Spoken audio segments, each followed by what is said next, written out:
Ahoy sailors, and welcome back to the NXT Back to the Future podcast for episode 55. My name is David Simmons, and I am joined as ever by the main man himself. It's Mr. Adam Halzinho. Halzinho? There you go. He's a Brazilian footballer. You'd be a good Bruno Guimaraes, are we? We're going all Bruno, the Bailey buddy, Bruno. Nah, we'll go Bruno Guimaraes, mate. Big number 39 now. Yeah. I'll tell you what, Don't get too excited, mate. He has come from a 13th place team. I'll tell you what, his stats in a Farmers League. I'm not being funny. You tell me about stats. You and Mike were banging on, about this guy from the fucking German league. So, okay. Germany's a much better league than France. France last year lost its top five leagues in Europe, placed to Portugal. So I wouldn't necessarily... Portugal? To the Portuguese league. The Portuguese league is, I think it... That's nearly as bad as the Scottish league, in fact it's only got about 3 teams that are decent. But they swap, so basically France and them are like, I don't know, the coefficient points are like 200 points apart, so they keep going into the 5th position. So, I mean, that tells you the level that France is at the moment. I presume Premier League's at the top. The Premier League is, I think it is now, by a country mile, because obviously we won we, as in the country, had the Champions League winner for like 3 or 4 years out of the last 7. And we had 2 teams in the final a couple of years back. La Liga was dominant, but then Barcelona took a big tumble. Well, that's the only reason they were dominant is because of Barcelona.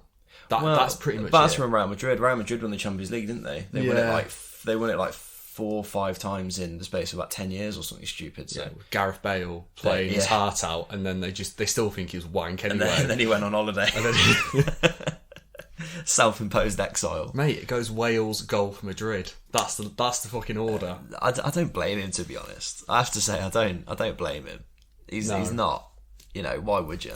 I know you got if you move to a different club, you have to sort of to endear yourself to the fans. You have to sort of immerse yourself. And he was never like that. He went there because he wanted to play for Madrid, but he didn't want to really. He didn't want to live in Spain though, did he? No.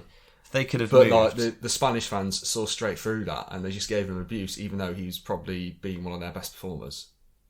Yeah, it's a strange one. Although I was laughing the other day. Did you see that video of him where Eden Hazard was told to warm up, and then he was told to sit back down on the bench and just laughed at him? And he just laughed at him. What a boy!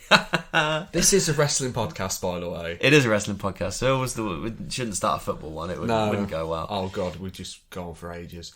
I feel less COVID-y. I felt so ill doing the last podcast. It was unreal. I really did. Adam also didn't tell me how ill he was feeling.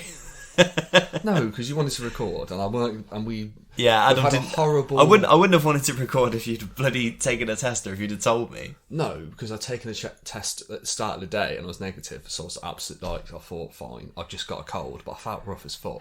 We've had a horrible recording record at the moment of doing it every other week, and it's something we don't like, but just because stuff keeps cropping up. Well, yeah, I'd rather It's having COVID and feeling unwell and stuff can't be helped. Like at the moment, it's one of those things. It is one of those. But things. Hopefully, it will be. As you say, it will be okay now. But I'm away for a wedding next weekend, by the way, Dave. That's okay. We might be able to do it Friday or whatever. Yeah, well, the Friday will have to be the day next. Might be able to do it Friday or the Monday. Monday's fine. You off on the Monday? On Monday evening, you're talking. Yeah. I'm not off on the Monday. I'm not off on the Monday. No, I've only got this week and next week left.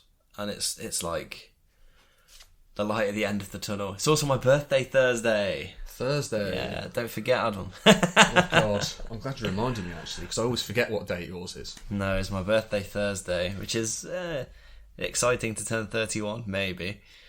But 31. What an age? I'm 30 this year, mate. I'll tell you what, turning 30 is not a death sentence, mate. Turning 31, however. But you are right. We are a wrestling podcast, and might as well get on with it. Yep. We shoot all the way back to the 3rd of July 2014 for episode what's wrong with my voice there, for episode 105 at Full Sail University. Out first we've got the Big Bambino, Big Cass, with his good compadre Enzo Amore.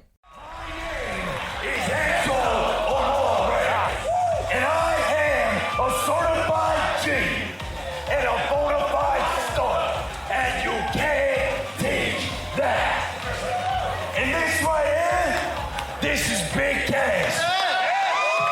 And he's 7 foot tall. And you can't teach that. Bada boom! Realest guys in the room. How you doing? A few things are about to happen. Pepe Le Pew is gonna walk out here. I don't. He's gonna get this. I don't. He's gonna get disrespected. I don't. He's gonna get disfigured. I don't. And then he's gonna get dismissed. How you doing?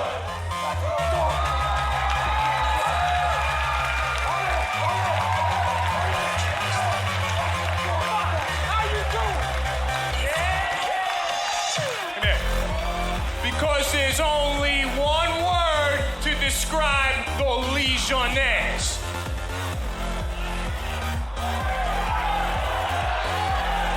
Do we have to spell it out for you?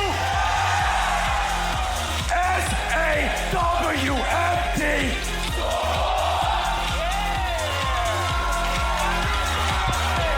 Enzo Amore and Big Cass are back in action. Oh, they better not underestimate the Legionnaires.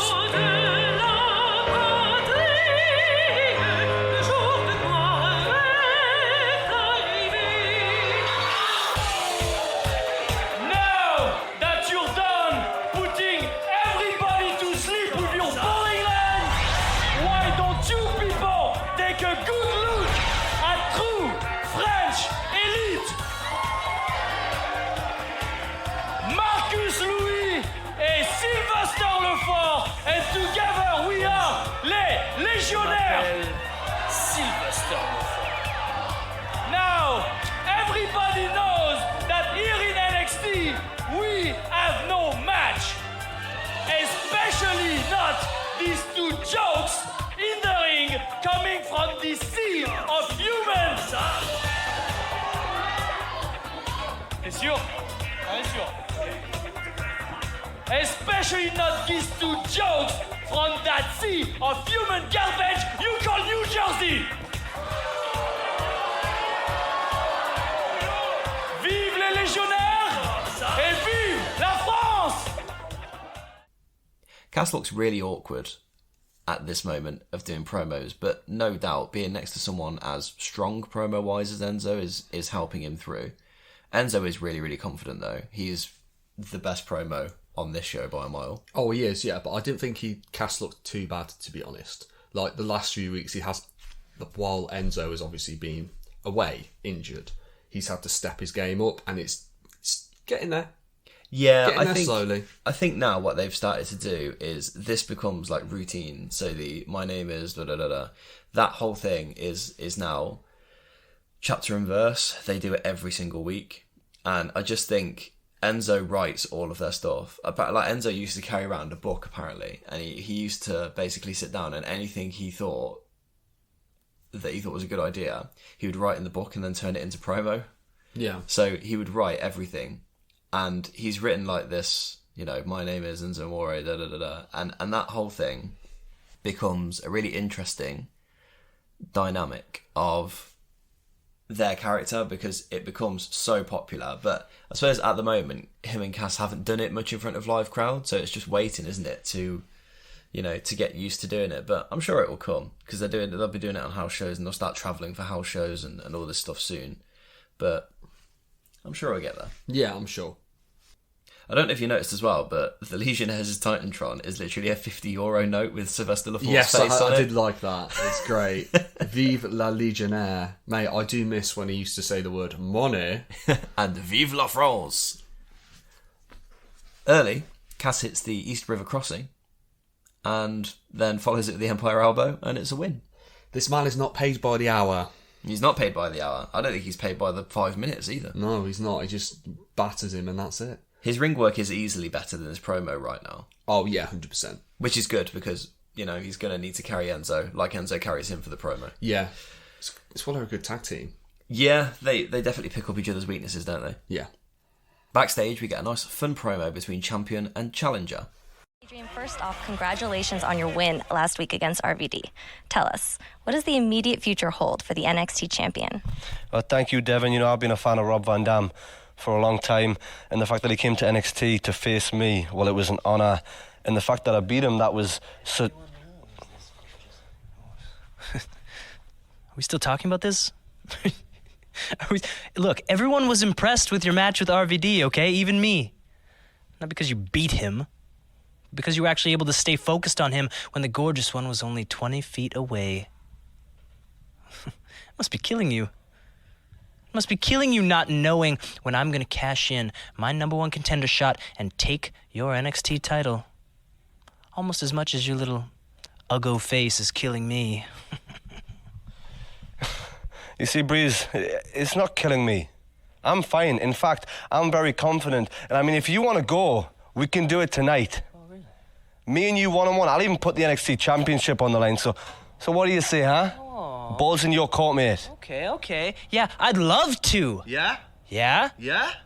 But I suffered a career-threatening injury in a tragic hand modeling accident. So lucky for you, Neville, you get to live another day.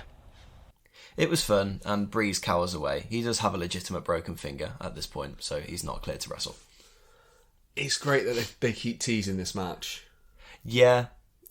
What it does do in this episode is fall away, isn't it? There's not really much here in terms of advertising that match, and as I say, that's because Breeze isn't cleared. Yeah. So it's like gently reminding us that he is the #1 contender, but he can cash in whenever he wants, sort of thing. Yes, it's not like Money in the Bank. But but he can ask for his match whenever he feels free to have it. Yeah, they frame it like it's Money in the Bank, but it's not. Yeah. There's a Batista DVD advert here. Heavily advertised, this DVD, but no acoustic I Walk Alone. Melancholy. Very disappointing. I'm tempted to watch the Batista DVD. I've seen so many adverts for it now.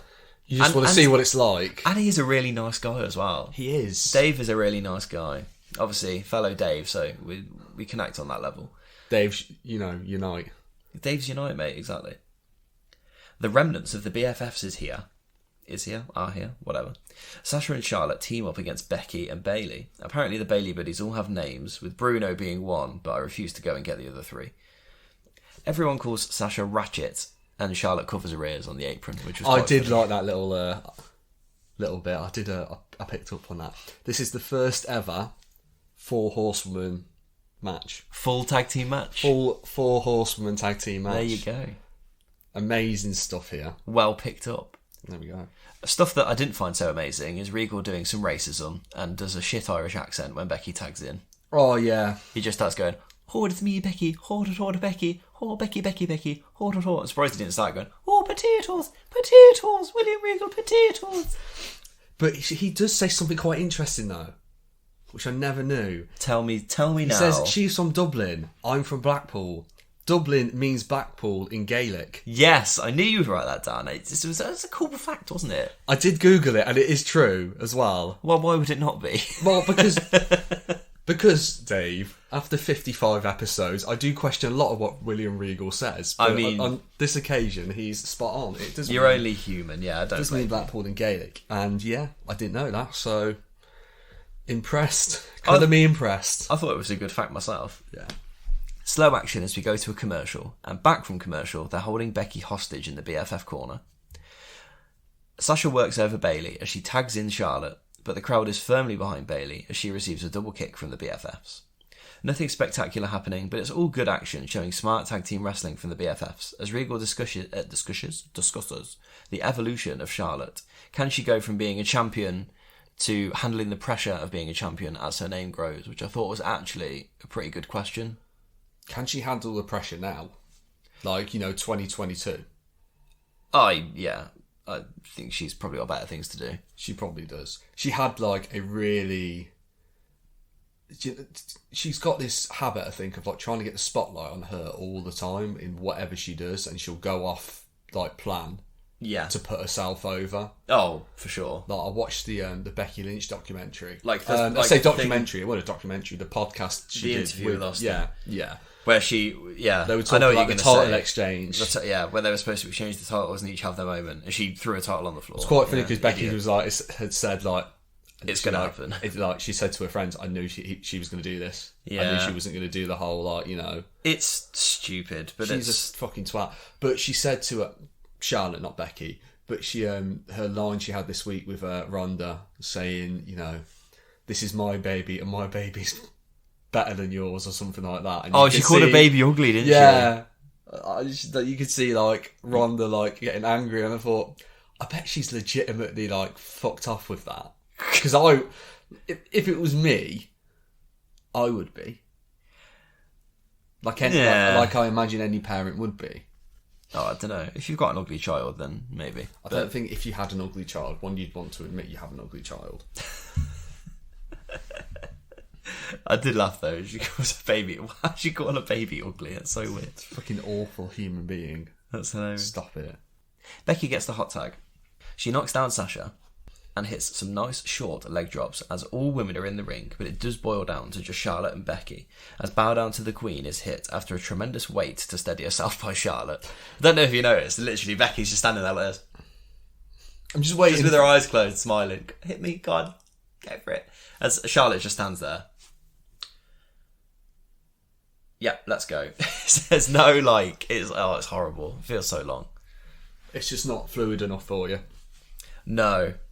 Just like writing bloody Bow Down to the Queen every time. Could we just fucking sack that shit off and just call it natural selection? It doesn't roll off the tongue. Just call it natural selection. They'll know what you're on about. Exactly. Let's just go for natural selection. From now on, Bow Down to the Queen is banned.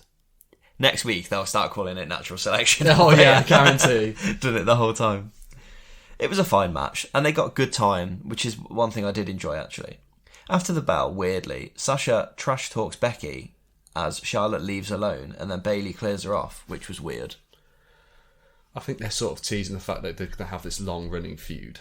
Yeah, they've had quite a few matches together, and they've been getting one over each other for like ever. Yeah, maybe that's what they're trying to do. Yeah, it was just a bit of a strange one. Justin Gabriel was backstage, and he says he's hungry, talented, and good-looking, but Tyson Kidd calls him a loser. Kidd says he's heading towards purgatory, and he doesn't even know it. Gabriel says tonight he will prove his worth by beating NXT champion Adrian Neville. We get a nice advert with some numbers of pyro, seats, bulbs, and a load of other stuff. But there's no WWE without us. Doesn't feel like that anymore. No, maybe they need to rewatch this promo. Yeah, it doesn't feel like that anymore, does it? No. Some of the absolutely baffling decisions that this company makes on a daily basis actually, like... Do you know what, though? House shows are always tremendous. They just can't get it in gear for Raw and SmackDown. I don't understand. They try too hard, I think, is the main problem. Yeah. What was that about, Charlotte? You're just gonna watch Bayley attack me? Yeah, about that. I don't think we'll be tagging anymore. I mean, we could still be friends, you know, the type that say hey in the hallway. But I think I want to be on my own. On your own? On your own? Do you not know everything I've done for you, Charlotte? Everything I've given up for you? What is this about Summer? No, this has nothing to do with Summer. Summer coming back just made it more clear that I can't trust anyone, including you. That's really funny. Because me and Summer actually got along before you came in the picture. Who cares? I'm the NXT Women's Champion. For now you are. What's that supposed to mean? What that means is Summer is going to face Bayley to determine the #1 contendership for your championship. But hey, it's been fun, right? Good luck, boo. Thanks. You'll need it. Yeah, right.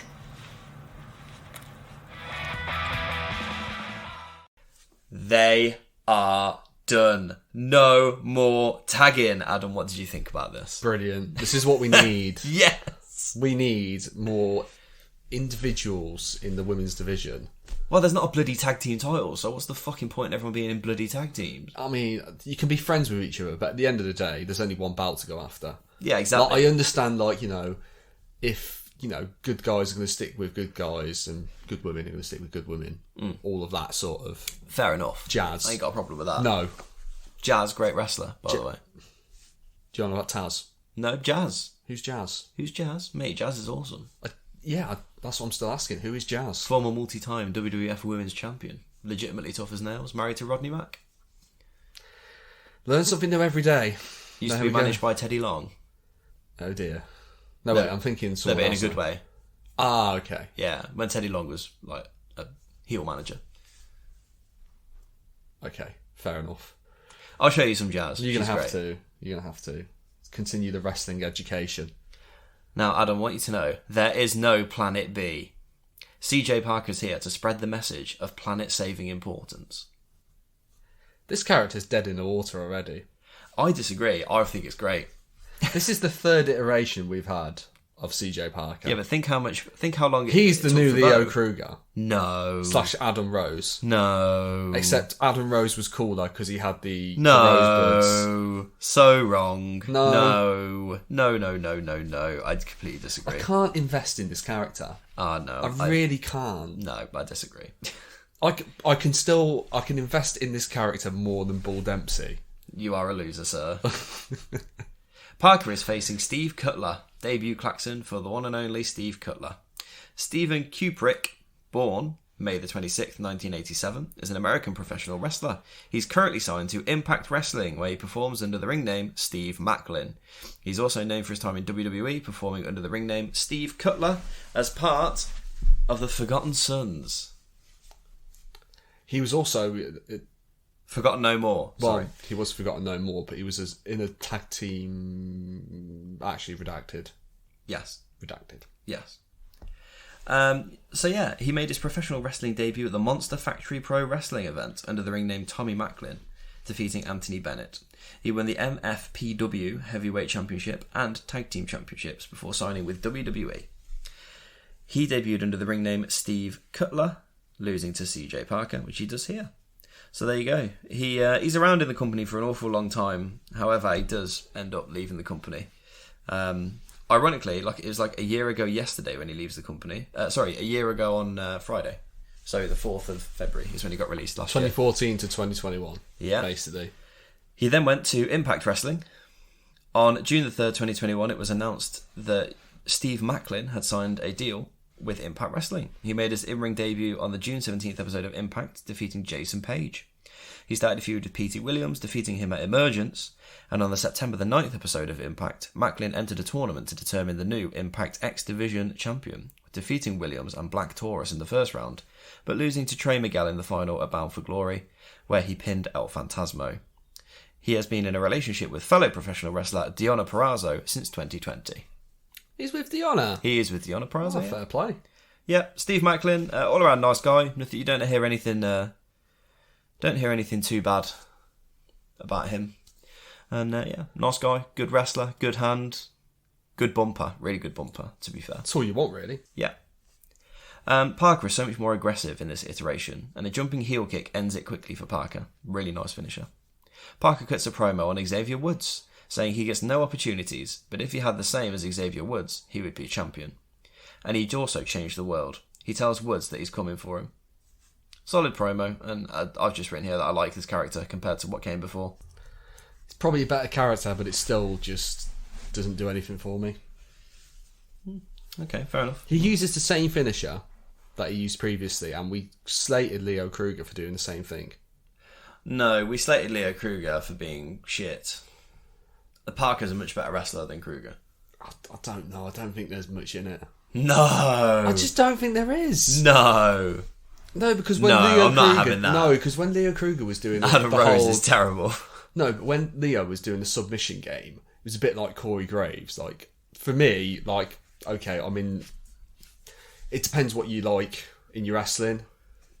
I didn't mind that sort of breaking down of an opponent. I sort of got what he was trying to do. I guess. In his matches. I guess. I just don't get what CJ's trying to do. I guess. You don't agree, it's fine. Tyson, you've requested this time to sit down and set the record straight here between you and I in the NXT universe. And you said no questions are off the record between us. Yeah. So let's start things off. Adrian Neville, NXT TakeOver. You do not shake his hand. Why did you not do that? My mind wasn't there. Before I went out for my match, my wife, she lost. She came in sobbing, and as a husband, I did what a husband does. I hugged her and I consoled her, and I was a step off my game in the match, and that's as simple as that. Okay. Well, at the NXT TakeOver Fallout, You were on the panel with Paul Heyman and myself, and you blew Natalya off. She had to come in and finish your interview. What happened between the two of you that night? I wasn't in any mood to do the Fallout show, and Natalya asked me to go out there and at least say something. And when I went out there, I knew I wasn't going to say the right thing, so I just thought it's better I don't say anything and just get out of there. My mind wasn't there, and I didn't even realize that my wife was at the end of the stage. I would never. I've been with her for 13 years. I would never blow my wife off like that. I would never. Okay. So you get your rematch against Adrianella for the NXT Championship. You think you have secured the championship, only to find out that Adrianella's foot is in fact on the bottom rope, and Natalya pointed it out as well.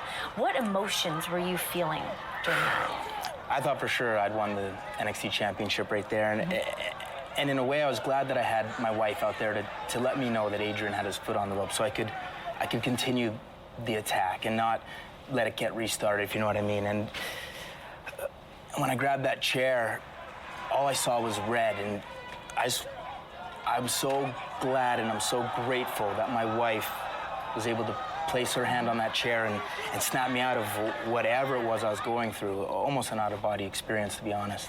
Well, it seems like Natalya really has your best interests at heart here. I mean, trying to help you out during that match, moving forward and setting up a match with you to join Sami Zayn for the Tag Team Championships. How do you feel about her intervening and you actually walking out on that match with Sami Zayn? That was nothing personal with Sami. My wife secured the match, and she was the one who got us the tag team title opportunity, and my head and my heart I did it for my wife, but my head and my heart, they just weren't into that match, and she had great intentions. I just couldn't win the titles that way. Well, what do you think of everything that we've seen on social media, on Twitter, on these forums, of people not exactly painting you in the best light, saying that you're coming across as a bit of a baby?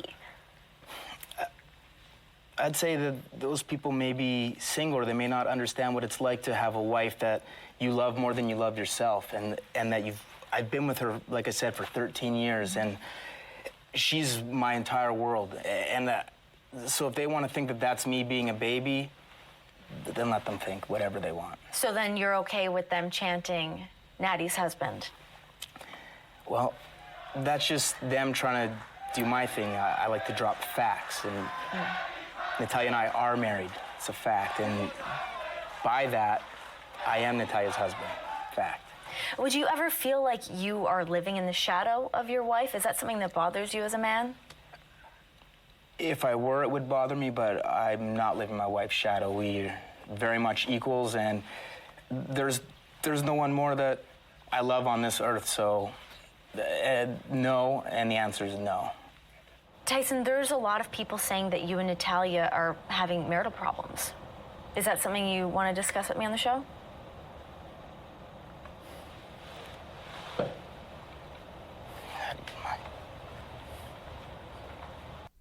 So Tyson Kidd, as you've just heard, has an interview where there are no questions out of bounds or off the table, as it were.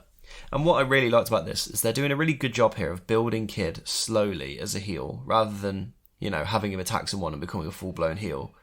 And actually that keeps you watching, keeps you curious, because this has probably gone for about 4 or 6 episodes now of him slowly bubbling and changing his character, which I think actually has worked quite well. Yeah, I do agree with that. It's great. The fact that he, they ask about his issues between him and Natalya, and he just walks off and it's like, but no questions out of bounds.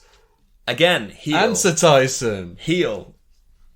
But now, the problem is they do say here that he and Natalya have been together for 13 years at this point, which now puts them together for 21 years.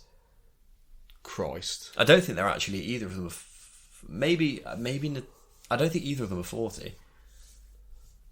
I don't know. I don't think either of them are 40. They've just been together for a long time. That's, They've been together, yeah, they have been together since they were really young. Since they were teenagers, they've been together. So, yeah, that's fine.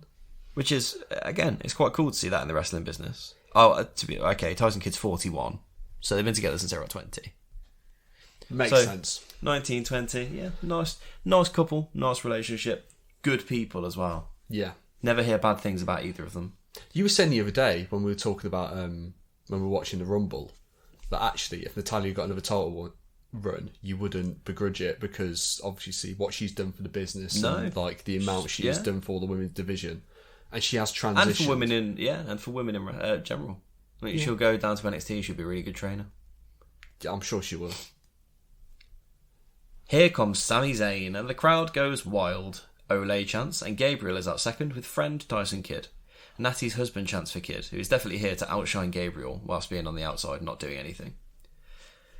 Some mat wrestling early before Gabriel grows annoyed before taking control. Gabriel pressures Zayn, keeping him down on the mat, but Sami finally fires back with a jumping dropkick, Blue Thunderbomb for a 2 as usual, as Zayn rallies.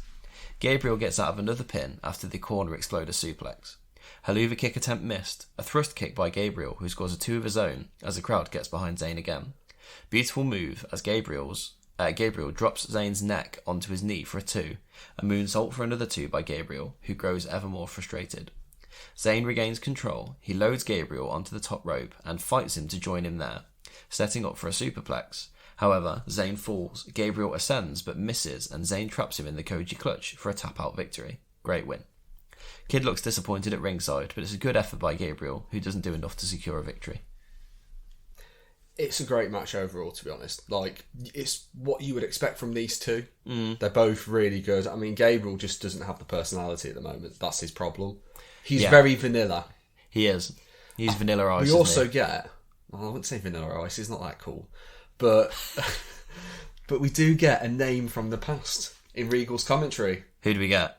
Darnie Britz, mate. Whenever a South African, it used to be Leo Kruger, but now for Justin Gabriel, we get the mention of Darnie Britz. If you've listened to the previous episodes of this podcast, we have covered Darnie Britz. So Darnie fucking Britz. Oh god, exactly, mate.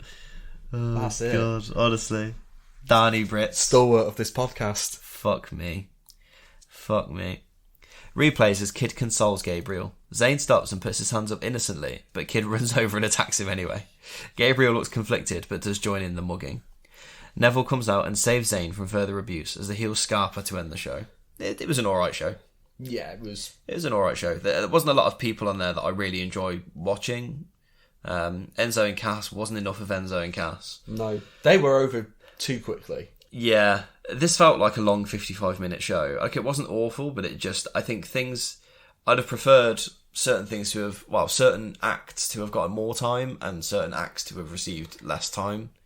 I don't think the main event needed to be 20 minutes. It could have been a really good 15-minute match as opposed to a above average 20-minute match.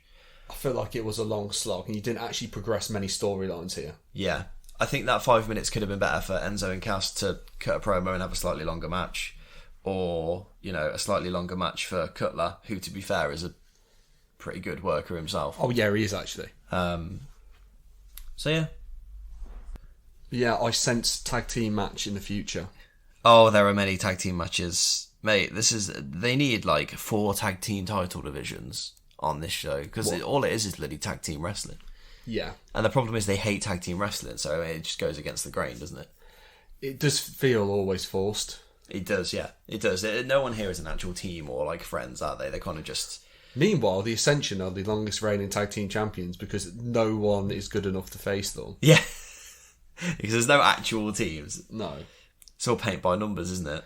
Yeah, I feel bad for them, to be fair, in this sense, because they can only sort of deal with what they're being given. Yeah.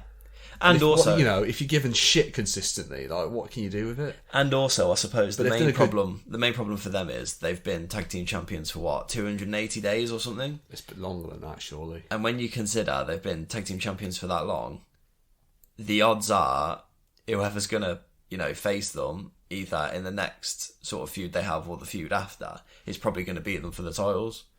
So, really, when you consider that.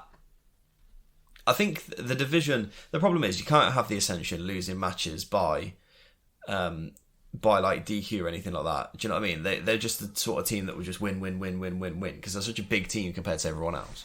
Yeah. It's like the Wyatts, isn't it? The tag team division will be better for losing teams like the Wyatts and losing teams like the Ascension, where everyone has more even ground and people can beat other people. Yeah. You got a chance for, just to give yourself a chance for the titles to change hands.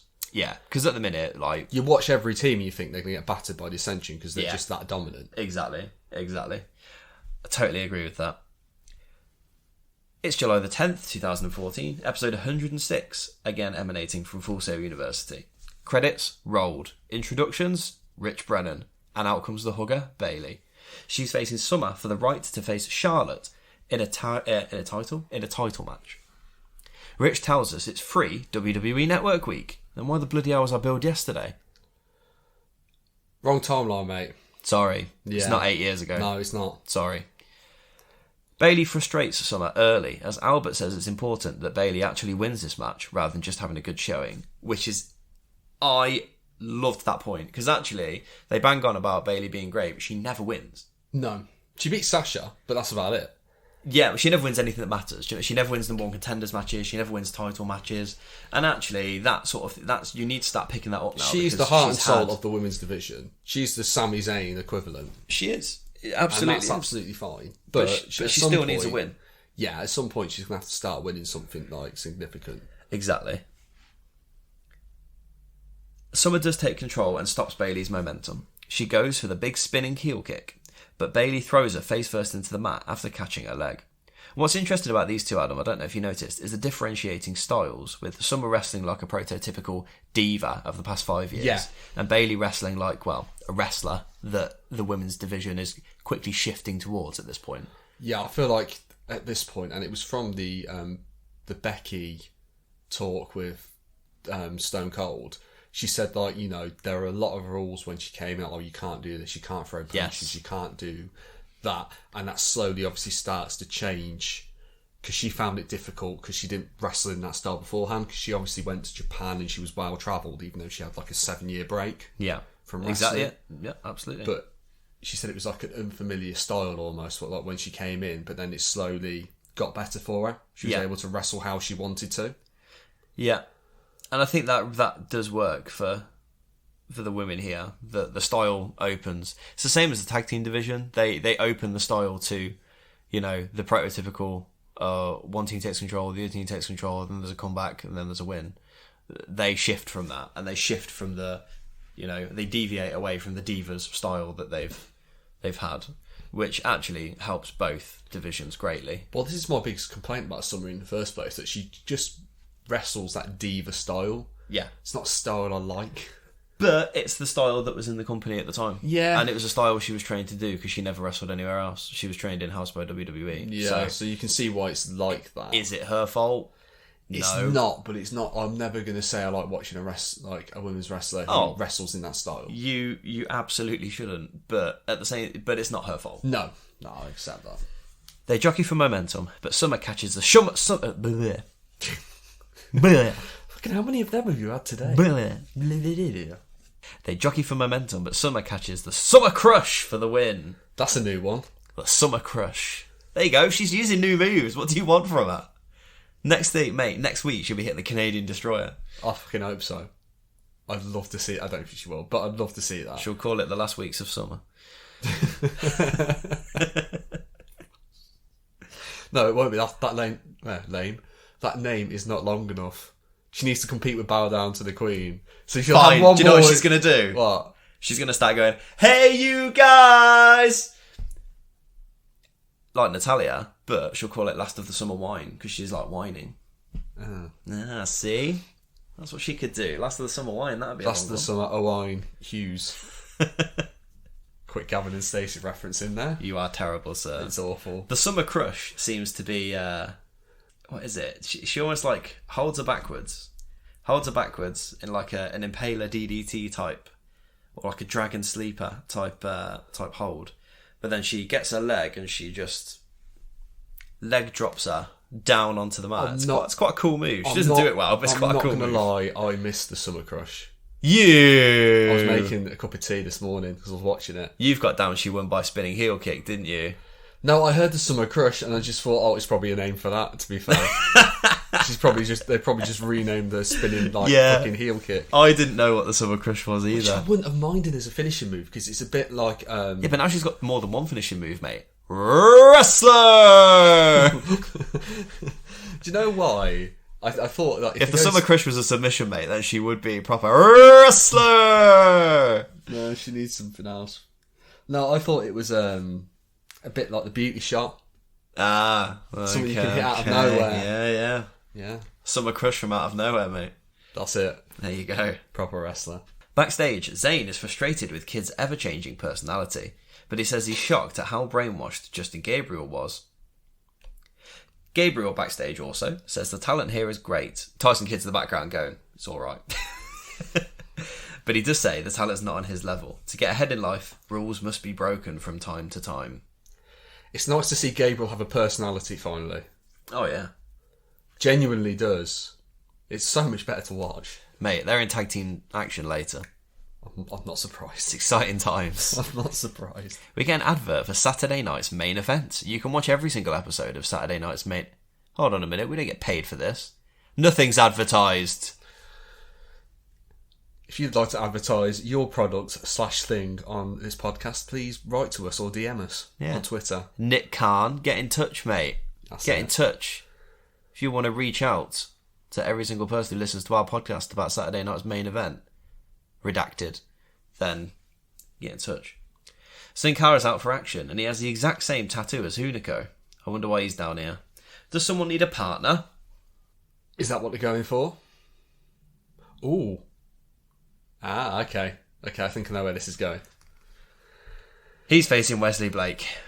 This is one I just watched. I quite enjoyed the action here, and the pace was really good. And it was nice to see Sin Hunico work really hard to keep the action quick, even though it wasn't a short match. I did question which one it was, and I thought it was the original one, because I thought they brought him down to NXT to learn the style. The original one's gone. Yeah, I couldn't remember the timeline, to be fair. Sin Cara Casa, which I believe is blue. No, Sin Cara Azul. Sin Cara Azul and Sin Cara Negro. And this is Sin Cara Negro, but he's taken the Azul character. Okay. Because Azul has gone back to Mexico. So, yeah, I mean, obviously, there is a high-flying luchadora that needs a partner. And Sin Cara's magically appeared. I mean, it says it all. Renee says that Wesley Blake has that cowboy mentality. What is that cowboy mentality? The cowboy mentality? Yeah, what's the cowboy mentality? The cowboy mentality? Brokeback Mountain, mate. He's gay. No. You're going to fucking say that. I literally could have put money on you saying that. No. The cowboy mentality is, basically, he's watched a lot of Stan Hansen in All Japan Pro Wrestling, and he thinks he's Stan Hansen. The problem is that he's not Stan Hansen, and Stan Hansen fucking rules. I've got one question for you that's non-wrestling related. Oh, it's not who's Stan Hansen then? No, it's not. It's not. Our current setup is awful at the moment because obviously Dave is still in the middle of a house move. You've sat there cross-legged for like the best part of... What are we on? What time are we on? 30 minutes? 34 minutes at this point. How? Because my legs are dead at this point. I work at a school, mate. Yeah, I know, but spend a lot of time sat on the floor. If you hear any ruffling in the background, it's me moving because I physically, like... It fucking hurts my legs. We can't record downstairs in my house because I've got wood flooring everywhere and the sound goes fucking batshit crazy. My new place has like Carndine flooring. Ooh, Carndine. Yeah, well, it's not wood, is it? But it's not carpet. So how do you reckon that's going to work? The same. It's a hard floor. The sound's just going to bounce off it. Well, a lot of rugs, mate. Get a lot of rugs. Get a lot of rugs. Yeah. Are you going to pay for these rugs? Are you? No. Why am I paying for them? Because your house / bungalow / place. Well, I don't want to fucking pay for them. Have you, Carndine? Yeah, exactly. Anyway, cross-legged stuff aside, where are we? Mate. Oh, cowboy mentality. We just got past. Yeah, cowboy mentality. Yeah. So, Sin Cara picks up the win with a senton bomb, and I was really impressed with Blake keeping up with him through this. It was a nice match that wasn't too short, but it had a lot of good stuff all the way through. Yeah, I thought he looked really good in this, to be fair. Yeah. Proficient wrestler, I'm not offended by him on my screen. Yeah, I certainly wouldn't mind more Sin Cara on this podcast. Definitely not. Backstage, Kid and Natalya are arguing. She says she doesn't want to be a part of this attitude, and he says, I'm going to the ring, and you can either come or hang out back here alone. Bastard. It's your wife. Exactly. Don't you dare speak to her like that. Look, just take your wife with you. It's not when you got to take, like, you know, it's not when you're going on a date, innit? It's not when you're going on a date when you're like 14. You're taking a bird to the cinema. Taking a bird to the cinema. Taking a bird to the cinema. Okay.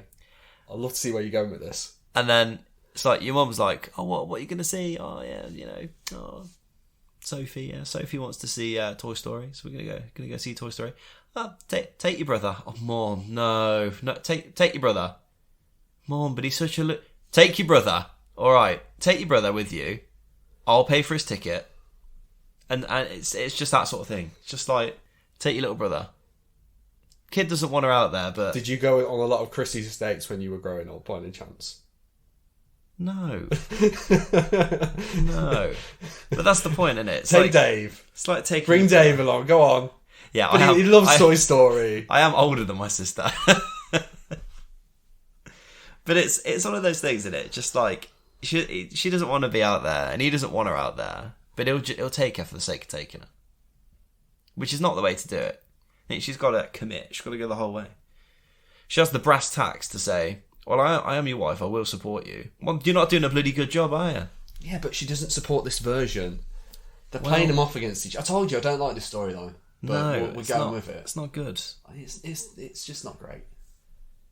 Backstage, Summer says to Sasha that once she wins the title, she'll want to be best friends with her again. Lord, these three. It's just dynamic, isn't it? Oh. It's just the dynamic they have between the three of them. It's the worst. Yeah. Adam, save Mother Earth. There is no planet B. Parker and Woods promo here. Do you know what disappoints me? The fact that, like, you hear the music and I think I'm going to hear, oh, London boy. And it's not the same What guy. a theme. What a theme.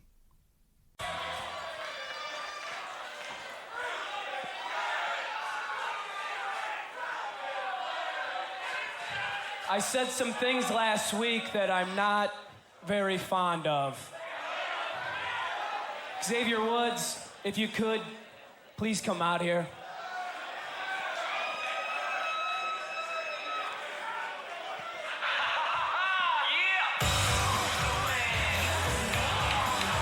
I love this guy. This guy's got a lot going for him. He spreads good words, too. He's got a message. He's a sharp-dressed man, too. Nice blue suit. Sharp-dressed man. He looks good. About it. I'll tell you, this man is just always in a good move, always looking to get better. I'm a big fan of Xavier Woods. And a smart man. Yeah, you also used to dance with the Funkadactyls. Of course, you're going to give a slight lean to Xavier Woods. No, he's smart that he left us. Yeah, you're not a very good dancer. Whoa, I resemble that remark.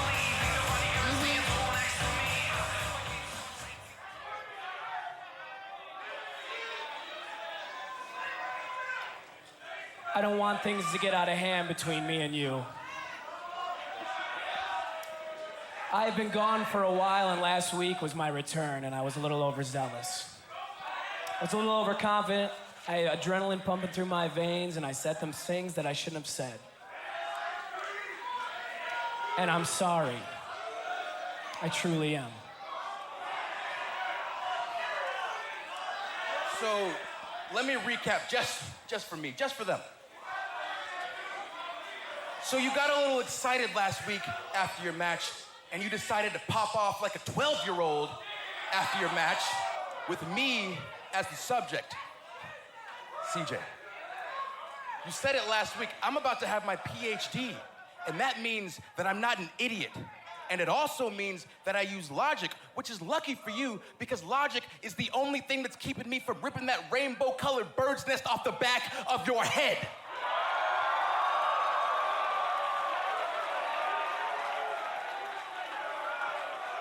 Look, I told you that things don't have to go down like this. I came out here to say sorry, to extend an olive branch, bury the hatchet. I want to offer peace, and I suggest that you accept it.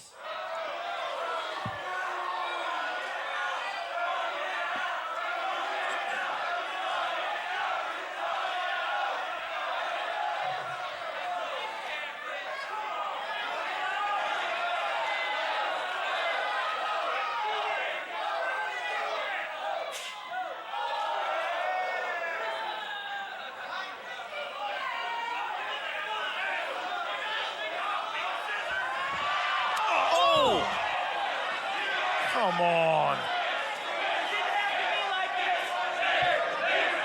I didn't want it to be like this, Xavier Woods. I wanted to say I was sorry.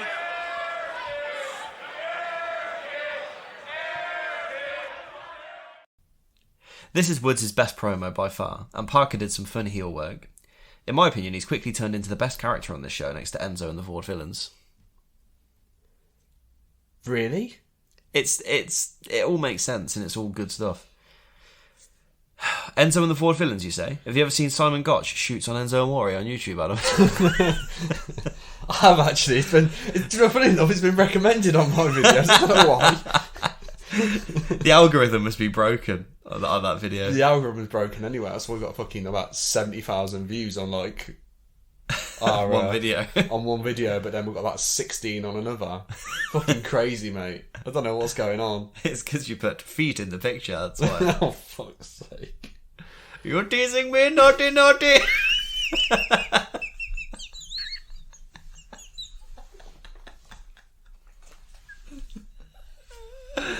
Can I keep that in? I have to cut that. Don't cut that out, you fucking coward.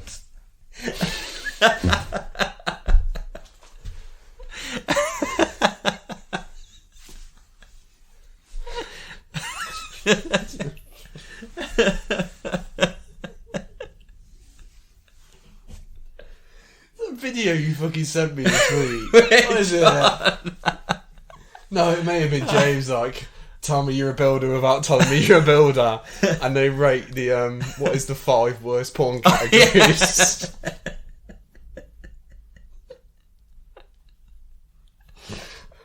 That's fucking awful. Oh, God.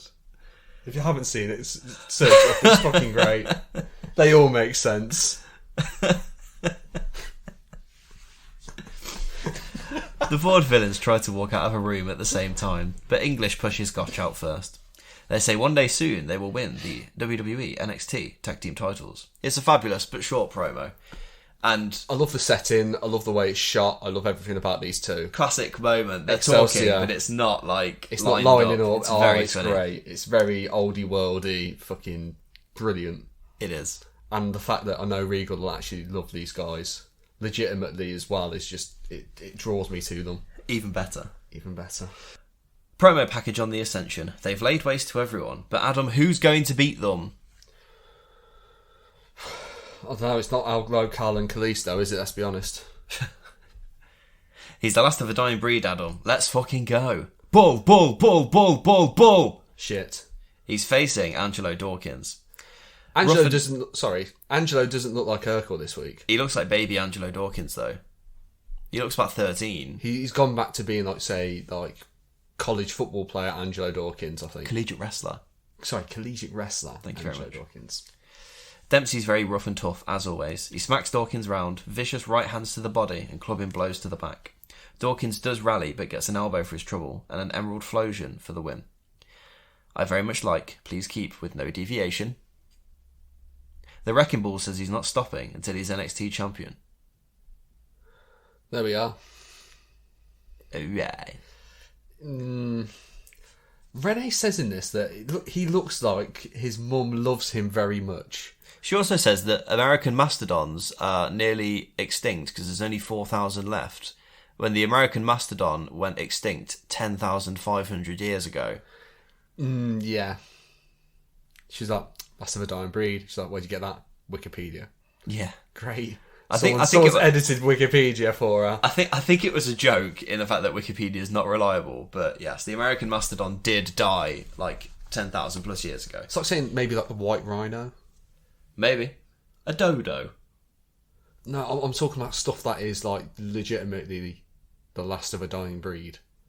Oh, yeah, I was going to say the dodo is actually extinct. Yeah, that's what I mean. Like, but stuff that we've only got maybe a few of. Adam Howells, they don't make them like you anymore, mate. Unless you're Sam Howells.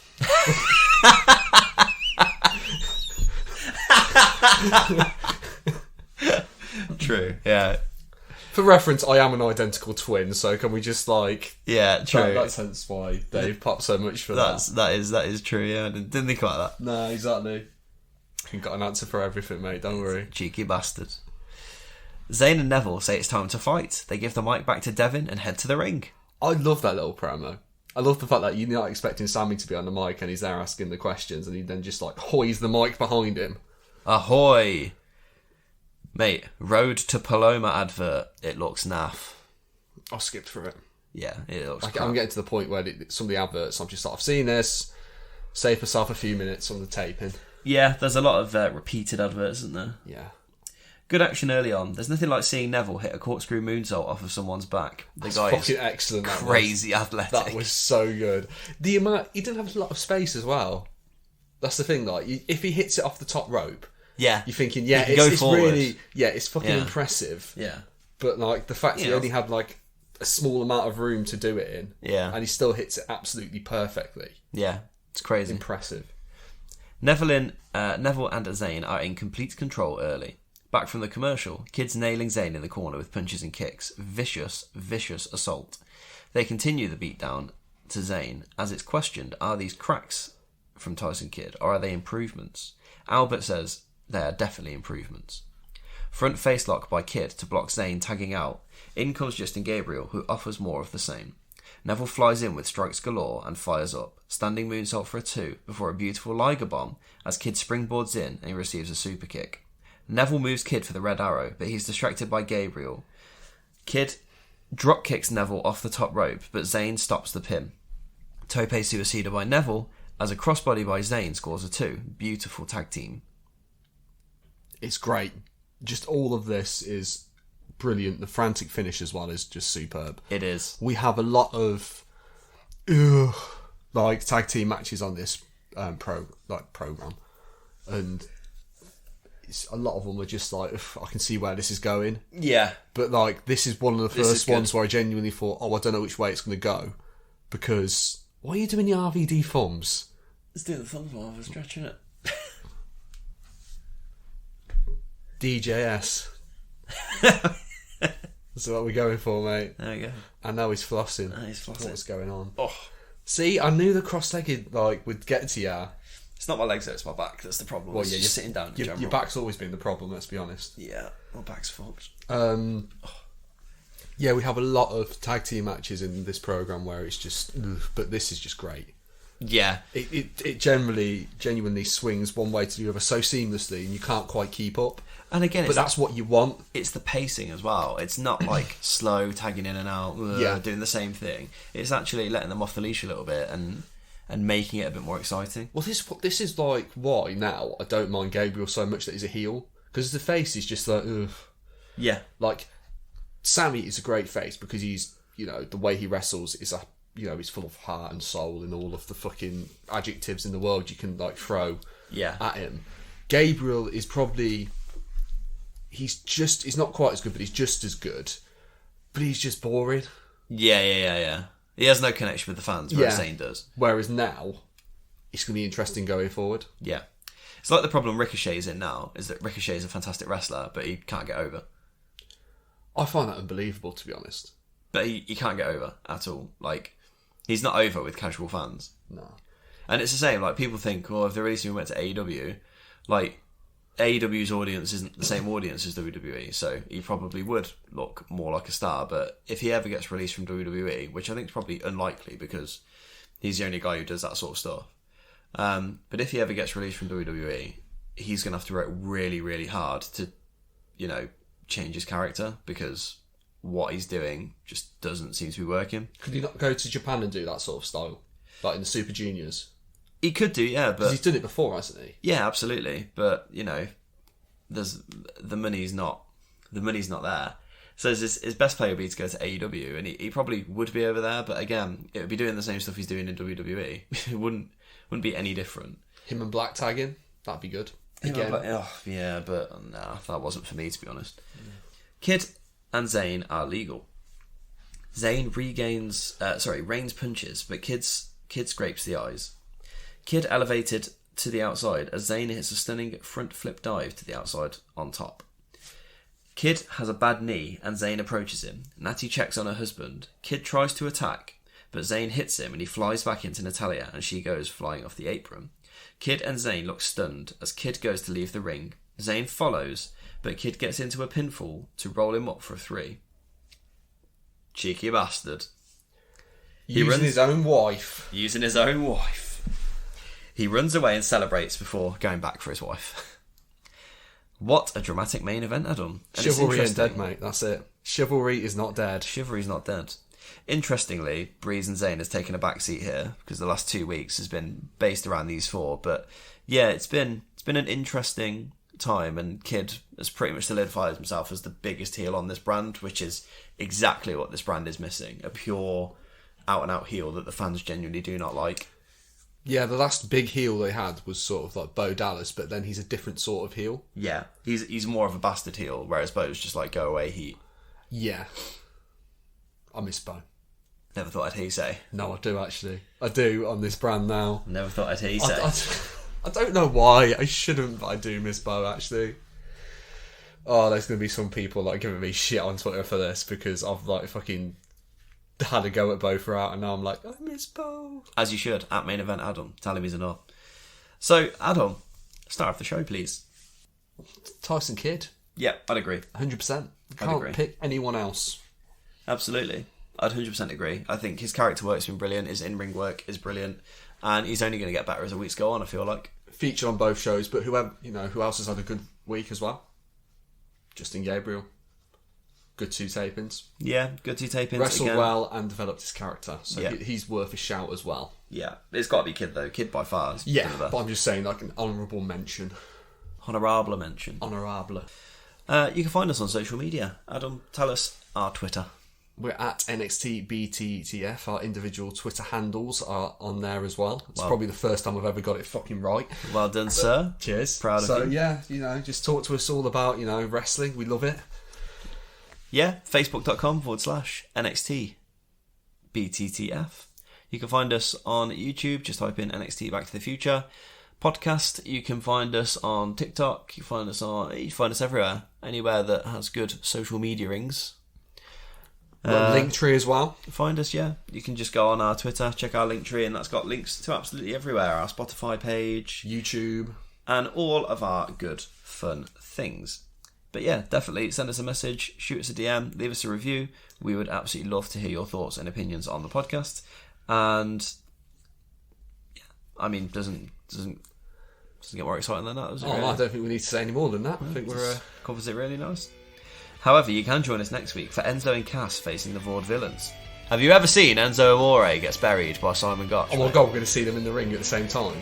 Parker and Woods get it on, not Brokeback Mountain style. Kid discusses his actions. Adam Rose is back. Yes! No. Summer and Charlotte face off for the NXT Women's title. Rusev returns, and so much more. But for now, from me, Dave. And me, Adam. Have a wonderful Sunday. Take care.